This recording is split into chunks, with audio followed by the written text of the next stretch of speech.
pleased to welcome First Lieutenant Robert B. Collins of the Ancient and Honorable Artillery Company of Massachusetts for a reading of the Declaration of Independence. Please join me, friends and family, in welcoming Robert Collins. Thank you all. My name is Robert Collins, First Lieutenant of the Ancient Honorable Artillery Company of Massachusetts. Every year since 1776, a member of our company has read the Declaration of Independence in Boston. I'm honored to be invited this evening to read the Declaration as we celebrate our nation's 250th birthday in proper Somerville fashion, with friends, family, and fireworks. While the Declaration is dated July 4th, 1776, it was not read in Boston for the first time until July 18th, 1776, by Colonel Thomas Crafts of the Ancient and Honorable Artillery Company on the balcony of what we now know is the old State House. This was less than 4 months after the British troops evacuated Boston. Significant, not only in the troops leaving Boston, but without a shot being fired or the British burning down the city. This was due to Major General Henry Knox's noble train of artillery that brought cannon from Fort Ticonderoga, some 300 miles, to strategic points around the city, most notably here in Somerville on Prospect Hill, the highest point in the Patriot lines. Without the men and women of Somerville building the redoubts for those cannon, who can say how long and at what cost of life it would have taken before these words of freedom and independence were first read in Massachusetts? In Congress, July 4th, 1776, the unanimous Declaration of the 13 United States of America. When in the course of human events, it becomes necessary for one people to dissolve the political bands which have connected them with another, and to assume among the powers of the earth the separate and equal station to which the laws of nature and of nature's God entitle them, a decent respect for the opinions of mankind require that they should declare the causes which impel them to the separation. We hold these truths to be self-evident, that all men are created equal, that they are endowed by their Creator with certain unalienable rights, that among these are life, liberty, and the pursuit of happiness. That to secure these rights, governments are instituted among men, deriving their just powers from the consent of the governed. That whenever any form of government becomes destructive to these ends, it is the right of the people to alter or abolish it, and to institute new government, laying its foundation on such principles and organizing its powers in such form as to them that seem the most likely to affect their safety and happiness. Prudence, indeed, will dictate that governments long established should not be changed for light or transient reasons. And accordingly, all experience hath shown that mankind are more disposed to suffer while evils are sufferable than to right themselves by abolishing the forms to which they are accustomed. But when a long train of abuses and usurpations, pursuing invariably the same object, evinces a design to reduce them under absolute despotism, it is their right, it is their duty to throw off such government and to provide new guards for their future security. Such has been the long and patient sufferance of these colonies, and such is now the necessity which constrains them to alter their former system of government. The history of the present King of Great Britain is a history of repeated injuries and usurpations, all having in direct object the establishment of an absolute tyranny over these states. To prove this, let facts be submitted to a candid world. He has refused his assent to laws, the most wholesome and necessary for the public good. He has forbidden his governors to pass laws of immediate and pressing importance, unless suspended in their operation till his assent should be obtained. and when so suspended, he has utterly neglected to attend to them. He has refused to pass other laws for the accommodation of large districts of people, unless those people would relinquish their rights of representation in the legislature, a right inestimable to them and formidable to tyrants only. He has called together legislative bodies in places unusual, uncomfortable, and distant from the depository of their public records, for the sole purpose of fatiguing them into compliance with his measures. He has dissolved representative houses repeatedly for opposing with manly firmness his invasions on the rights of the people. He has refused for a long time, after such dissolutions, to cause others to be elected, whereby legislative powers, incapable of annihilation, have returned to the people at large for their exercise. The state remaining, in the meantime, exposed to all of the dangers of invasion from without and convulsions from within. He has endeavored to prevent the population of these states, for that purpose, obstructing the laws of naturalization of foreigners, refusing to pass others to encourage migrations hither, and raising conditions of new appropriations of land. He has obstructed the administration of justice by refusing his assent to laws for establishing judiciary powers. He has made judges dependent upon his will alone for the tenure of their officers and the amount and payment of their salaries. He has erected a multitude of new offices and sent hither swarms of officers to harass our people and eat out their substance. He has kept among us, in times of peace, standing armies without the consent of our legislatures. He has affected to render the military independent of and superior to the civil power. He has combined with others to subject us to a foreign jurisdiction, to our Constitution, and unacknowledged by our laws, giving his assent to their acts of pretended legislation, for quartering large bodies of armed troops amongst us, for protecting them by mock trial from punishment for any murders which they should commit on the inhabitants of these states, for cutting off trade with all parts of the world, for imposing taxes on us without our consent, for depriving us in many cases of the benefits of trial by jury, for transporting us beyond the seas to be tried for pretended offenses, for abolishing the free system of English laws in a neighboring province, establishing therein an arbitrary government, and enlarging its boundaries so as to render it at once an example and fit instrument for introducing the same absolute rule to these colonies, for taking away our charters, abolishing our most valuable laws, and altering fundamentally the forms of our governments, for suspending our own legislatures and declaring themselves invested with power to legislate for us in all cases whatsoever. He has abdicated government here by declaring us out of his protection and waging war against us. He has plundered our seas, ravaged our coasts, burnt our towns, and destroyed the lives of our people.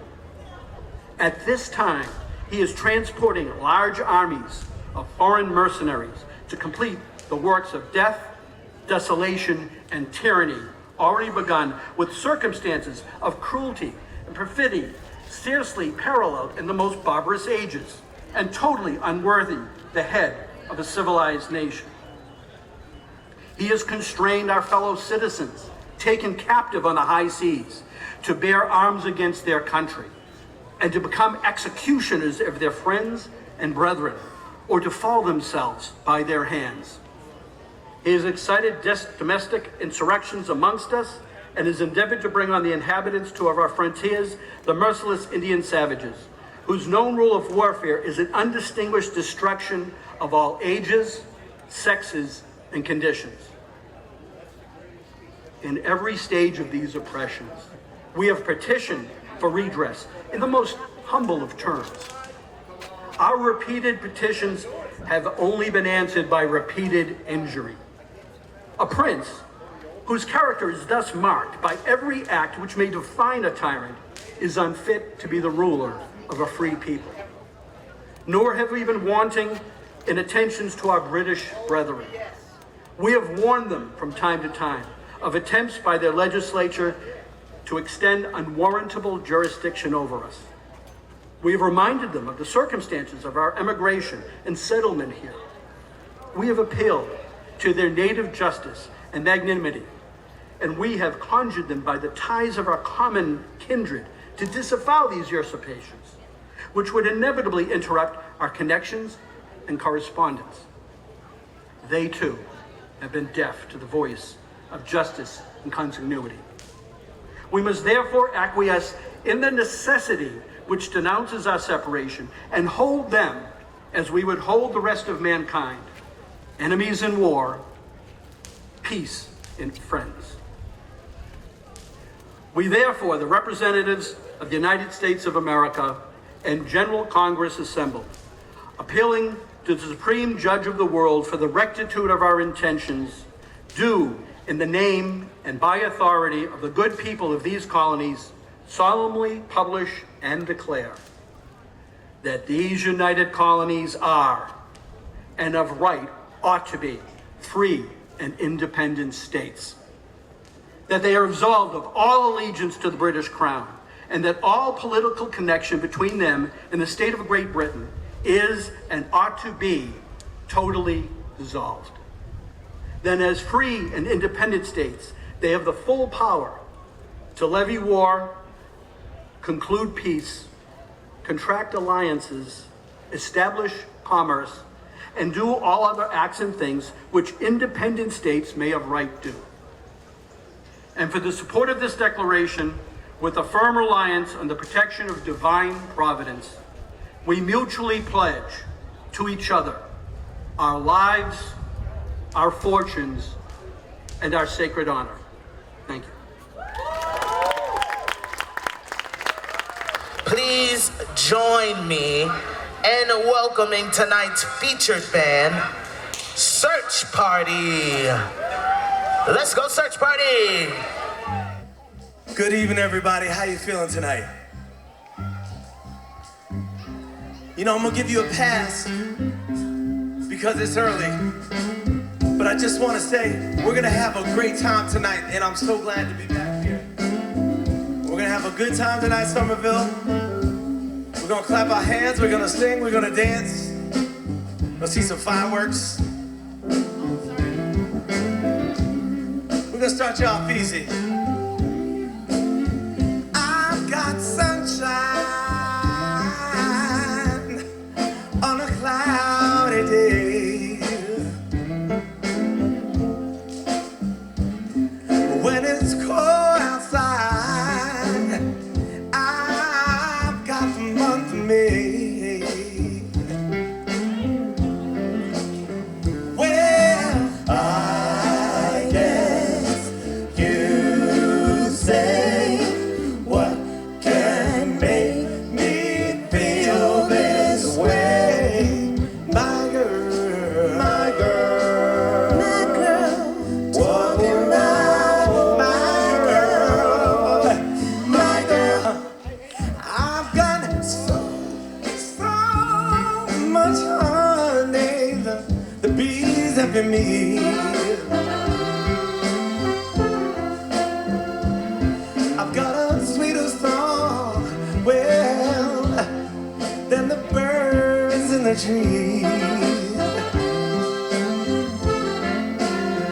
Well, I guess you say what can make me feel this way. My girl, my girl, my girl, walking by, my girl, my girl. Ooh,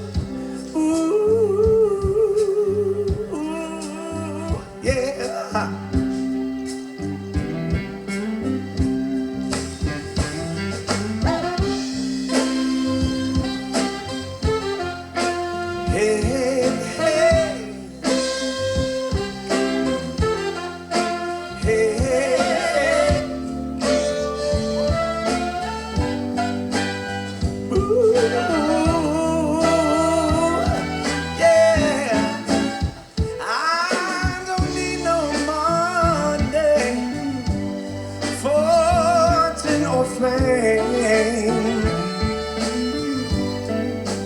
Ain't no mountain high enough, ain't no valley low enough, ain't no river wide enough to keep me from getting to you, babe. Remember the day I set you free, told you you can always count on me. From that day on, I made a vow I'll be there when you want me, some way, somehow. Now don't you know that there ain't no mountain high enough, ain't no valley low enough, ain't no river wide enough to keep me from getting to you, baby. Oh no, baby, Lord, no way, no way, never rain, no rain. Oh, winter's cold, can't stop me, baby. No, no, baby, 'cause you are my girl. Send me home, baby. Shout it, shout it, shout it, shout it, shout it, shout it, shout it.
Put your fists in the air for love. One more time, Somerville. We must fight for love and make sure that love prevails. Thank you so much. Have a wonderful evening. Yes! Give it up one more time for Search Party! All right, Somerville, how you guys feeling? Thank you for celebrating with us tonight on behalf of the Somerville Arts Council, city staff, volunteers, performers, vendors, and community partners. Thank you so much for joining us. To help us kick off tonight's fireworks celebration, please, everyone, let's welcome Mayor Jake Wilson. Give it up one more time for Mr. Jake Wilson. How you doing again? All right. Good evening, everyone. Happy Independence Day a little bit early. I'm really glad that we did not get rained on like it looked like it was going to happen. Thank you so much for coming out here. I love seeing such a great, awesome crowd here tonight. I got to give a few thank yous here to the folks who made this all possible. The Somerville Arts Council,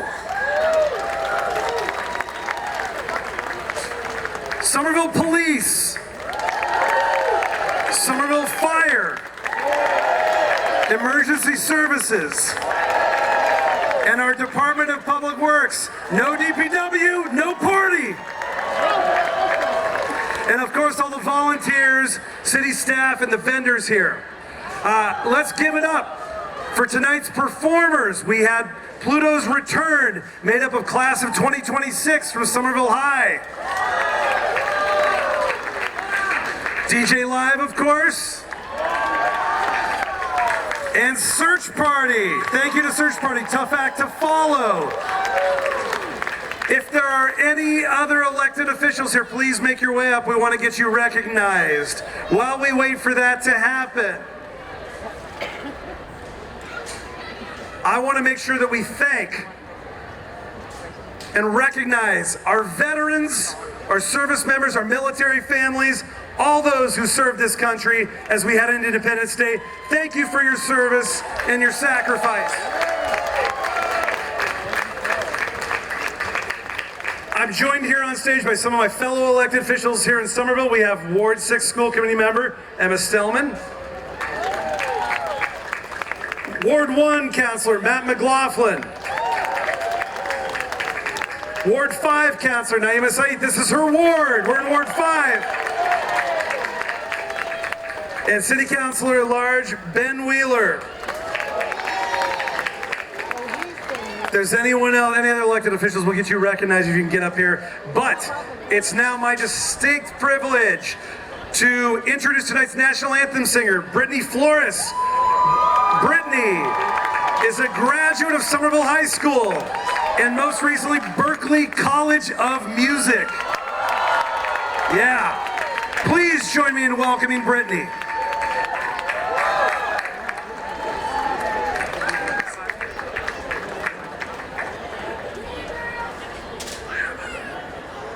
Oh, say, can you see by the dawn's early light what so proudly we hailed at the twilight's last gleaming, whose broad stripes and bright stars through the perilous fight o'er the ramparts we watched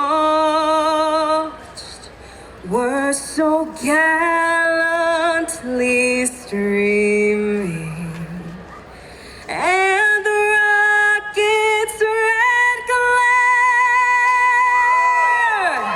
the bombs bursting in air, gave proof through the night that our flag was still there. Oh, say does that star-spangled banner yet wave o'er the land and of the free and the home of the brave?